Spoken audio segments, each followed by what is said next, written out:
one final message to people who think na hindi naman ako cut for sports because I'm weak, lampa ako. Anong masasabi mo dun sa mga taong Ganon ayaw, po. Yes po. ayaw mag-sports kasi parang it's not for me? I think iniisip nyo lang yun. Kasi ang daming ganyan na parang, hindi para sa akin yung sports.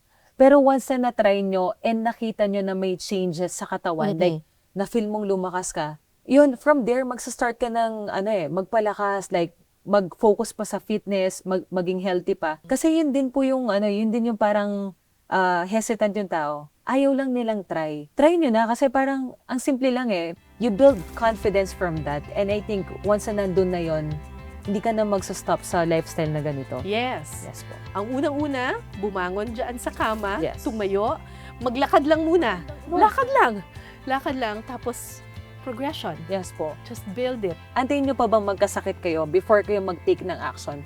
You can prevent naman yung mga ganun na illnesses and whatever with fitness. Kasi ito na yung simple na cost-effective or whatever na pwede nyong gawin. So, why not try, di ba? Do it for Do yourself. it for yourself. Yes po. Oo, do it for your health. Kasi Yes. kailangan.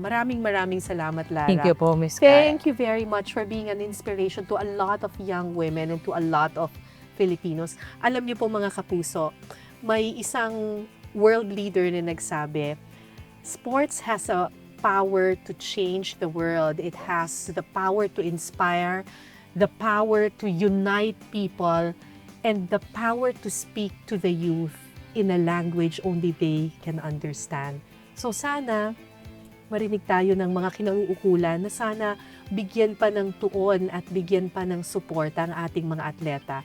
Malaki po ang potensyal ng mga Pilipinong atleta. Sayang po kung hindi natin susuportahan.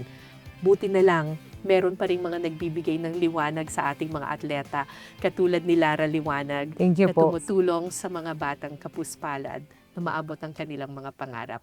Maraming salamat, Lara. You are a strong woman and such an inspiration to all of us. Thank you po, Maraming Ma'am salamat. Kara.